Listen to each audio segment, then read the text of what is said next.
hooray, hooray. Whew, we made it through another week. I always feel that way. I'm like, oh. When I come here for my Friday tutorial with you guys, it's definitely like it's a sigh of relief because we've made it through another week and I definitely feel it. Having trouble with my, hi Pam, having trouble with my, what's the word? My tripod today. So I've gone back to the old standby tripod and I'm going to let the husband take a look at the other one. I don't know what's happening, but it kept, like, the iPad kept slipping out of it. So I don't know. It was just one of those things. It was just not meant to be today. So we are back to our tried and true wooden tripod. If you guys could see it, it's literally a wooden block. It cracks me up. It's so funny. But yeah, hi everybody. I'm so glad to see you guys. I love our Fridays together. I love our Thursdays together too, but I love Fridays because just like I said, it marks the end of the week. It's like, all right, we can settle down just a little bit. Love it. So today we are making a pair of earrings, and these earrings use two different tools that are two of my very, very favorite tools from Bead Reamer. And one of them is very difficult to show live. So I'm going to show you the tool and walk you through it, but we're not actually going to use it. I'm just going to have to talk you through it. I'm not going to let that stop me because it is one of my absolute favorite tools. And if I had another person in here with me, I could pull it off, but I'm just one person. So we're going to do the best that we can with this. But we're going to use the wire coiling Gizmo, and I'm using the deluxe professional version of this. So it's a little bit bigger than the other two sizes. And it's, like I said, it's hard to film, particularly because of the way the lip on this desk is. It just won't stay. So I'm just going to hold it up and we're going to talk about it, and I'll show you, like, talk you through how you use it. And I already have a coiled piece of wire ready to go. And then we're going to use the Cone-tastic, which is not hard to film, but it's also one of my very favorite tools. If you guys happen to catch Facebook Live yesterday on Bead Reamer's website or on Bead Reamer's Facebook page, Sandra Lupo was there showing off the Cone-tastic, and I am such a fangirl. I'm such a fangirl of Meredith too. Hi, Meredith. Two extraordinary designers is like something I always worry that, like, when you get two great minds together that the world might actually just explode. No, I'm just kidding. I don't really think that. I'm not that crazy, but it's really cool to see, you know, the creator of something use it and put it to, you know, put it in action. You get to see it in action in the hands of the person who, you know, came up with the idea. So that's really, really cool. It's one of my all-time favorite extra tools. I wouldn't call it an essential. On some days I might, but it is definitely a tool that I love and I use it all the time. There are just so many uses for it. It's a great one to have. So if you don't have one, definitely check it out.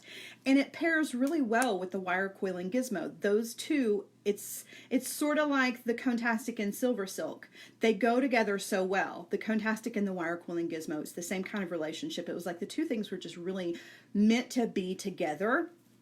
So we are going to walk through both of those, and I'll show you how to mix them together to create some really fun things. But, because there's always somebody out there. No, you guys are always amazing, so I don't really mean that. But there are grumpy pants in the world, right? So, this is a very similar project to one that I did over on Silver Silk. We didn't use the wire coiling Gizmo, we used some hollow mesh. So this is a little similar. In fact, it's very, very similar. But I figured, you know what the hey, we'll do it anyway because not everybody watches the Silver Silk Facebook Lives. And yeah, Betty says, are you sure? What am I sure about? And a laughing face. Now I feel like I missed something. Yeah, and then somebody else said something too. Rachel says, I love your lipstick color. What shade is it? Okay, so this is totally un-jewelry related, but let me tell you what the mix is that I have on my lips because it's two different things and they are so cheap. But it's I don't know, it works for me. So non-jewelry related just for a second. I use a a lip liner in Wild Clover, which is like a pink color, and then I use a Wet n Wild, like I think it's called Bare Naked, over the top of it, and then I just mix them together. I know. Hey, you asked, so you got your answer. It is not a super expensive combination, but anyway, thank you. Let's talk about the wire coiling gizmo while I have you guys facing this direction. Hi, Vicky. Hi, Rita. Because it is easier for you to see it this direction than laying flat to really kind of get an idea of how it works, okay? So this is the main part of the wire coiling gizmo. It comes in two pieces, but this is like where the action happens. So it comes in two pieces like this, and you're going to get some rods that come with it in different sizes. So basically what you would do is you're just going to clamp this to the table. But the table that I'm sitting at has a lip on it, so it doesn't clamp very well. So that's why we're not going to actually clamp it down. It definitely needs to be on something that's flush on the edge, just so that it doesn't pull off. And you just want to twist it on there and clamp it on there really, really well. It's not going to go anywhere, okay? You want to take the other side and do the same thing. So the other side has the holes in it. And this is where you're going to actually slide the rod from one side of the tool to the other. And this is just going to help make it sturdy. You know, it stabilizes the rod a bit so that it is not like this, okay? You definitely need both sides, which conveniently come both sides in the package. Really? No, you're just gonna have to buy that one piece all by itself. Sometimes I wonder why I say the things I say. Anyway, so to use this side has an opening here that you are going to separate from the crank. Okay, you open this guy up. It's got these little teeth in it. This chuck, I think is what it's called. I've actually busted two of these. I'm really, really hard on this tool. Like, it's crazy how hard I am on it. So you're going to take whatever size of the rod that you want to use. Thank you, Betty. And you're just going to slip that in, which, okay, let's see, without poking you guys in the eye via iPad. So you just slip that in there, right in the center, and then you're going to tighten that down, okay? And when you tighten that down, now this guy is not going to move. But you see how there's still a little bit of space here? You're going to utilize that space with your wire. The chuck. Yes, I was right, wasn't I? Hooray for Sarah. Sarah got the word right today. All right, so you attach the rod, and again, you're going to run that through the other side, and all of this will be attached to your desk. And the Professional Deluxe version has really, really long rods that come with it. I don't know the exact measurement, but it is quite a bit longer than the original version, and then there's like a middle version. I can't remember what it's called.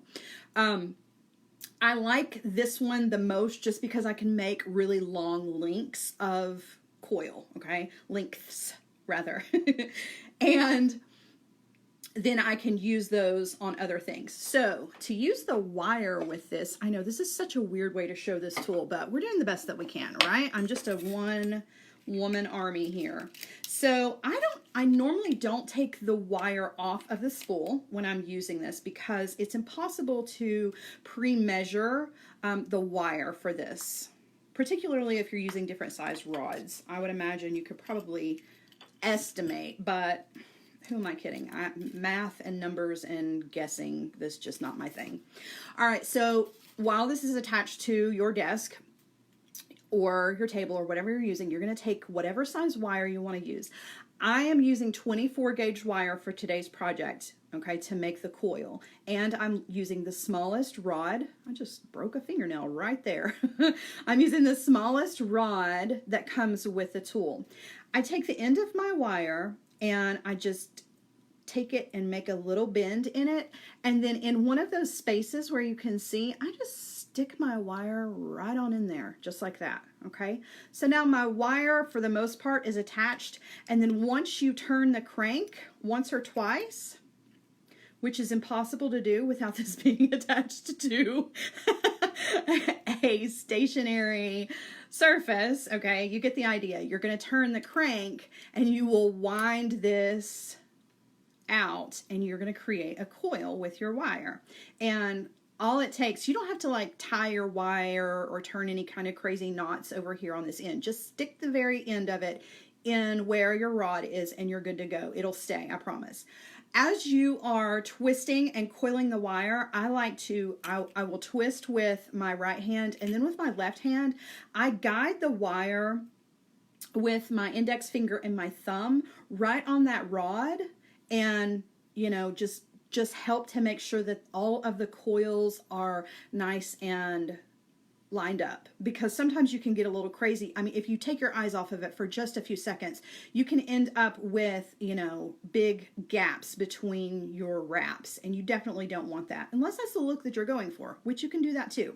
So that's the wire coiling gizmo kind of in a nutshell, in sort of a really weird way. Sorry to have to show it to you that way, but I'm not going to let it stop me, because like I said, I love this tool and you can use it in so many different ways. I wish that I had a better setup here so that I could show you all the different ways that you could use this tool. Meredith, my dear, if you are still watching, let's do the wire coiling gizmo the next time I am in town, because it's one of my favorites and you guys have a setup that we could definitely take advantage of. Okay, so when you get done, you've got a nice coil of wire in a really long length here, okay? And you can use any size excuse me, any gauge wire that you want to. Mine still has a couple of little gaps in there, but that's okay. I'm not worried about it. For the most part, all of the wraps are nice and tight and ready to turn into something else. So you can actually put this on another piece of wire and start turning it on the wire coiling gizmo. That's why it's important that maybe I show this to you in a studio setup with Meredith instead, because I can talk you through this all day long, but it's different when you actually see it in action. So, but you can definitely go check out the YouTube channel, Beadalon's YouTube channel. I'm pretty sure there are some really good wire coiling gizmo videos there. I'm pretty sure. If I'm wrong, I'm not in trouble, I promise. But anyway, so we're going to end up with a coil like this with the 24 gauge wire on the smallest rod. Okay, so we have this nice long length, and you can see it's got a hole in it. So you can run another piece of wire all the way through it. That's exactly what we're going to do, and we're going to do that down on the mat. So let's get you guys moved around. Okay. So I'm back with my regular block tripod, so I apologize in advance. Let me move the light just a little bit. Hopefully everything still looks nice and bright. Okay, so here we have our wire, and you can make coils in any color. You can do some coils ooh, Meredith, yes, let's do it in Tucson. That sounds like a lot of fun. I'm game. I'll be there. All right.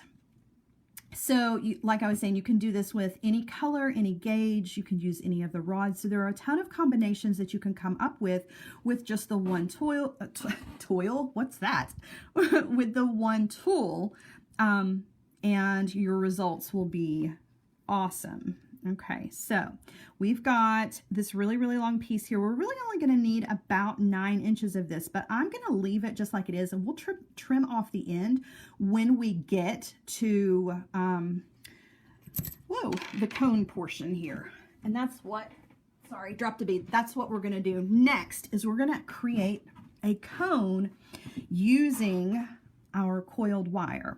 But you can't just put it on here and coil it like it is. You're going to have a nice core that's a little bit stiffer, because this is obviously very springy and is not going to hold its shape unless we give it some structure. So to give it some structure, what we're going to do is I have cut a long piece of red for the holidays, 20 gauge artistic wire. Okay. You could probably get, no, I don't believe you can. 20 gauge is probably the biggest gauge that you're going to be able to fit in the smallest coil that you create. Okay, I don't think an 18 gauge would fit through there. So definitely 20 gauge is what you want to use, but you can step down to 22 gauge if you wanted to.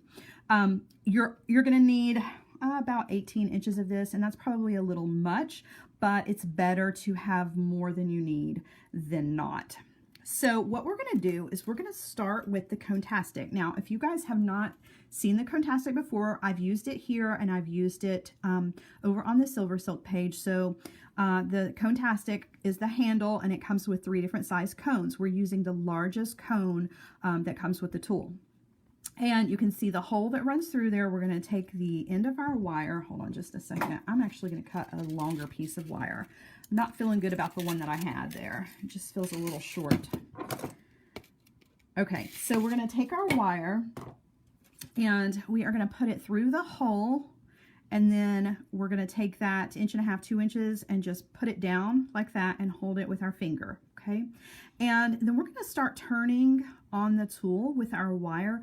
We're going to turn maybe 3 or 4 times just so that we have a nice good base started, and that red color is going to be part of the design. So we want that red to show on the bottom. Okay, so after you've got as many wraps around as you want before you're ready to start the actual coiling part, you're going to come to the end of your wire and you just want to slide on the coiled wire. Okay, and it fits really nicely on that 20 gauge wire. All right, so we want to bring that all the way down to where we were working. And I do want to tighten this up just a hair. So I'm going to undo one of these. Actually, I'm going to undo 2 of these. I kind of lost my grip on this when I was adding the wire. All right, so we've gone around about 3 times. Now you just want to go ahead and slide the coiled wire down to your working wire here.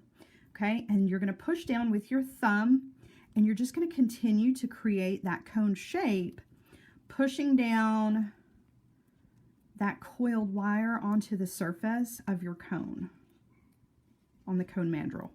Okay, and I'm just twisting and guiding the wire, and I'm going slow.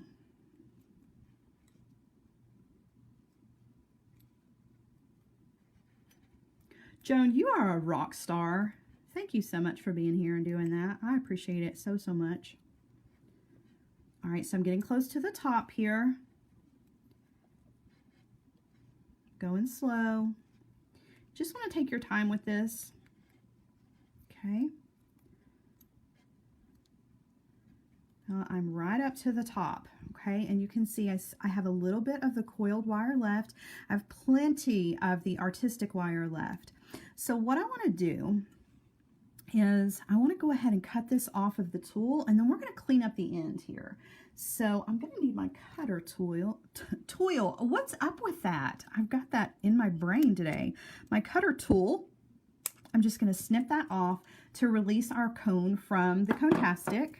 Okay, and now we're going to clean this part up. So I'm going to trim some of this off, get that out of the way, and I'm going to come in with my fingernail. This is why I never can keep a good manicure, you guys. And if you are jewelry makers, you know, particularly if you work with wire, it's nearly impossible to keep a good manicure. You can see where the wire and things have cut into my nails. It's from doing things like this. So I'm going to come down here on the wire as close to that last loop and put my fingernail in between there and kind of pull to separate this is an impossible word for me to say. Okay, so I'm separating that out, and you can see that little piece of wire right there.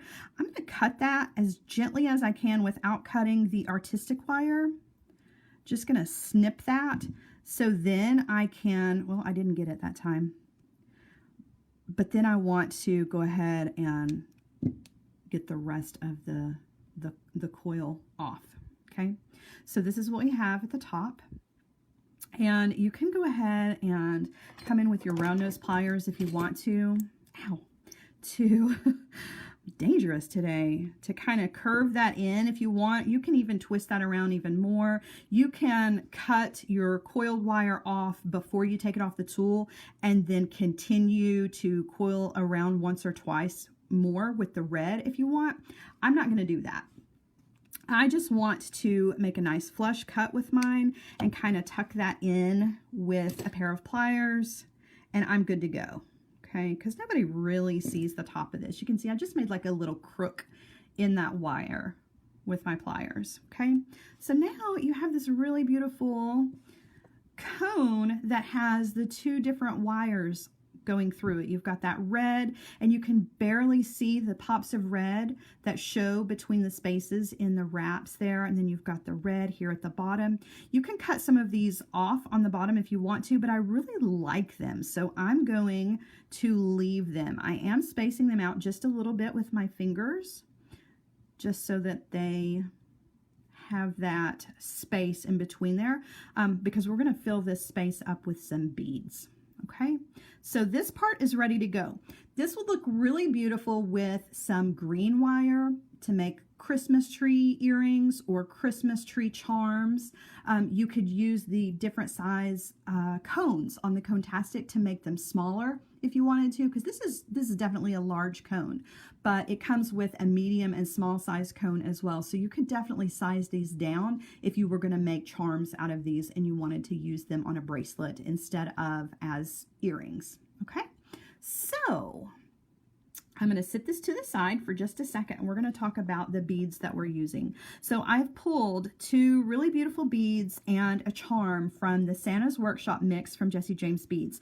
I used this yesterday in a project, and there's also a YouTube project coming out over the weekend where I'm using even more of the Santa's Workshop beads. It's a really, really beautiful mix, but one of my absolute favorite beads from the mix was this kind of pave style red and white bead. It's very peppermint-esque, definitely says Christmas, but you could totally rock this for Valentine's Day as well, or let's be honest, any time of the year. Who doesn't love bling? And then there are some white rondelles in the mix, so I've grabbed a white rondelle and this little flower charm that's got the bling in the center. It's very reminiscent of poinsettias that are very popular here in the US. I don't know if they are elsewhere. I know that they're very hard to grow. I've learned that from experience, but it's usually a very common flower for this time of year. All right, so those are the three beads that we're going to use, and we're going to put this white bead, it's going to be more towards the inside of the cone, so you're not going to see it very much, but you do see it coming through that red. So that peppermint kind of feeling is going to go all the way through this design. So there's not going to be any empty space in there. So what we're going to do, and actually this is going to work up really, really quickly, so we're actually almost done, which is amazing. I've cut a section of 22 gauge wire, and I'm going to create a wrapped loop on either side, but we're going to start on one end here. Okay, I'm going to come down on that wire about 1.5 inches, 2 inches. We're going to bend that wire 90 degrees, and then I'm going to come in with my round nose pliers, and I'm going to go up and over, adjust my grip, take the wire on around, and then I'm going to switch hands and go ahead and wire wrap around about 3 times. And I just realized that I did this the wrong way. I didn't do this the wrong way, but I am missing the flower. We're going to go ahead. I'm going to start over. We need to wire wrap this in there. Okay. And I just forgot. We're not using a jump ring for this because I didn't want this guy to come loose. So we're going to do the same thing. No problem. We're just starting over again with our loop. But before we do the wire wrapping, we're actually going to thread that flower on. Okay. So same thing, coming in with the round nose pliers up and over. I'm going to adjust the grip and take this on around. But now before I do the wire wrapping here, we are going to go ahead and thread this on. So there's not going to be an extra connection here. I'm not going to use a jump ring. I'm just going to slide this end of this wire through the loop on the flower and then just pop those two together so that we've got a nice secure connection there. And now I'm going to do the wire wrapping part, and I'm actually going to hold on to this with some of my bent chain nose pliers, just like so, just grabbing that loop and then switching hands to do the wire wrapping. It's just a more secure dangle situation, if you will. All right, so there's our tail. We're going to cut that off. And now you can see we've got, well, first thing we've got is the wire sticking out. We want to clean that up just a tiny bit with our pliers. Don't want that to get caught on anything. But we've got a very secure connection here between our charm and what will be the rest of our earring. Okay. So now we're ready to add the beads, and then we're going to put the cone on. So the first bead is going to be this beautiful pave style bead. Just going to thread that one on, and then we're going to thread on the rondelle. Okay, and now we're going to thread on the cone. Now you'll notice the beads are not going to fill up the entire cone, but that's okay, because what is up towards the top in here, you're not going to see any of that, okay? And really, you're not going to see much of that white bead either. If I trim off, let's trim off one of these wraps. Well, even that's not really going to make a lot of difference. But anybody that gets close enough to you can see that white bead in there. I just didn't want there to be negative space there. For one thing, it makes it harder to get a good wire wrap here on the top. You want to be sure that you don't have any movement here, if that makes sense. So that rondelle is actually functional as well. It is ensuring that our wire is not going to slip. Okay, so there's that. And we're going to go ahead and create a wrap loop on the top, and then let's make an ear wire together, and I will let you guys go. All right, so bending that wire 90 degrees, same thing, round nose pliers coming in, up and over, on around, and then we're going to wire wrap here. And I've got room to do 4, so I'm going to go ahead and do 4. Okay. And you'll notice that the wrapped loop on the top and the wrapped loop on the bottom are going 2 opposite directions.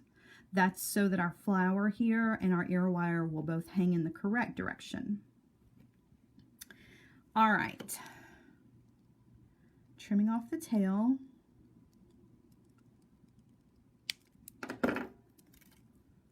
And the body of our earring is ready to go. It was super easy and quick. The part that takes the longest is the part that you guys didn't get to see, and that's actually creating the coiled wire.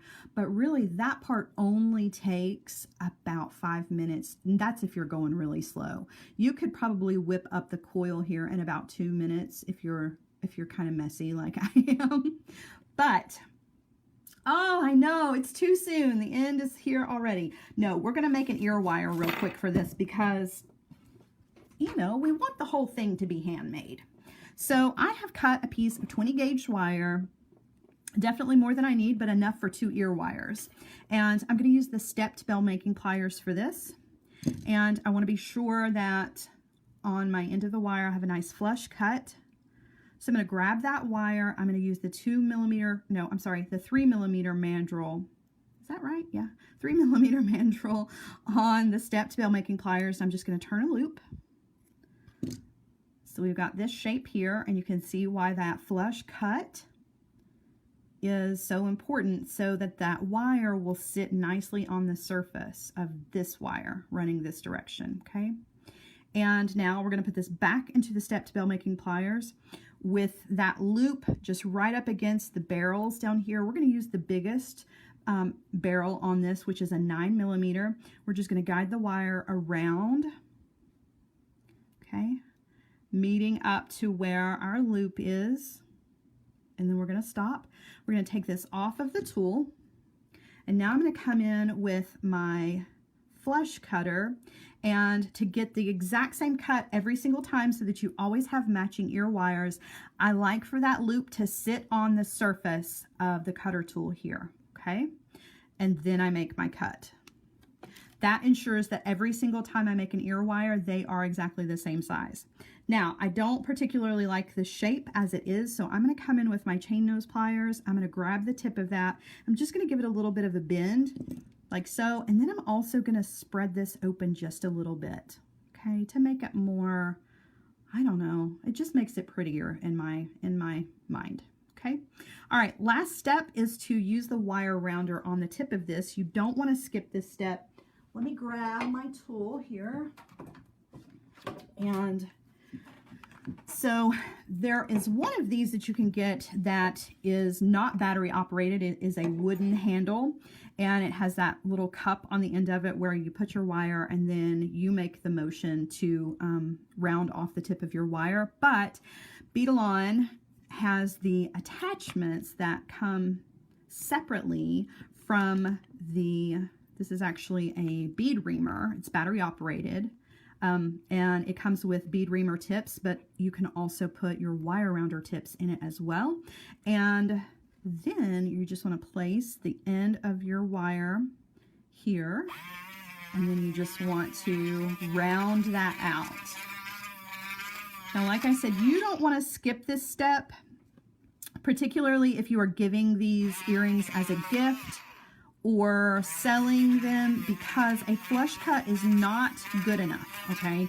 I know that you think that it is, but on a, or I don't know, maybe you don't, but maybe you completely understand. But for those of you who don't, just creating a flush cut on the wire on a microscopic level, it's still not good enough, because there can be tiny microscopic sizes, little shards and burrs of wire that you don't see. So when you go to put this into your piercing, those little pieces and burrs can break off into your piercing and will cause a reaction. It can cause infection. It can just cause pain. It's just not a good thing. So when you hit this with some kind of sandpaper or with an emery board, or you use an actual wire rounder tip and round that off, you're making sure that it goes into your piercing smoothly, and it also doesn't have any little pieces that are left behind that could cause problems. Okay. So don't skip that step at all. Never, never, never. All right. So now all we're going to do is we're going to attach our ear wire to our earring. And to do that, I'm just going to use a pair of pliers and open that loop up. And I'm going to thread that on. Now, I did not work harden this, but you should. Do as I say and not as I do. So that's another step you definitely don't want to skip, just like rounding the tip of the wire. You definitely want to take your ear wire and put it on your block and work harden it a bit with your nylon hammer or whatever you choose to, do your work hardening with. It's not going to take a whole lot. It is an ear wire, so it does need to have a little bit of movement to it, but you do want to, you want to harden it up just a bit so that it's not going to lose its shape. Okay, it's only a 20 gauge wire, so it definitely needs a little extra love. All right, so then you've got both of your earrings, and you are, voila, you are ready to go party. These definitely say party to me. I don't know what they say to you guys, but they say party to me. I really, really think that these are holiday worthy. All right, let me flip you around. I'll put one of them in so you can see them. I know, it was short and sweet today. Lights are blinding me. But, sometimes instant gratification, quick jewelry is what you need. All right, so before I show you, let me show you the one that I had on. You see this earring? Okay, this is made out of wire. Would you guys be interested in seeing a project like that? I know that it looks hard, but it's not, I promise. This is actually one of my very, very favorite uses of the stepped bell making pliers. If you guys want to see a project like this, let me know. I can definitely work that in for you guys. But let's put in these because these are so fabulous. So the Cone-tastic and the wire coiling Gizmo, you can get them both over at Bead as well as that colored. Look how pretty. That is just so, so pretty. Nobody is going to have these earrings when you go to your holiday party. Nobody. You're going to be definitely unique, which is what my goal always is, right? I mean, I'm just kind of unique without even trying. But when it comes to jewelry, I like to have jewelry that is different from everybody else's, and I definitely think that this is a different design. People will stop and notice, and they'll be like, I love your earrings. Where did you get those? And then you can say, I made them myself. They're for sale. Would you like to buy them? So keep that in mind. just sell things right off your body at your holiday parties this time of year. Grab your red artistic wire over on the Beadalon website. Grab your beads. This is from Santa's Workshop over on jessiejamesbeads.com. And that's it, you guys. Quick and easy. We made it to the end of another week. I can't stop looking at the earring in the screen. Sorry. But you guys, thank you for joining me on another one of our Fabulous Friday tutorials. That's what I'm going to call them, Fabulous Fridays. This is our Fabulous Friday tutorial. Have a wonderful, wonderful weekend. I still have a ton of work to do, more things for you guys coming soon. And I'm working on some button projects and some embellishment projects that are non-jewelry related. So stay tuned for all of that good stuff. I am super excited about that. I can't wait to share that with you guys. Definitely go check out Beadalon's YouTube page and Jessie James Beads YouTube page, because there are videos there. Lots of education, lots of information, lots of inspiration.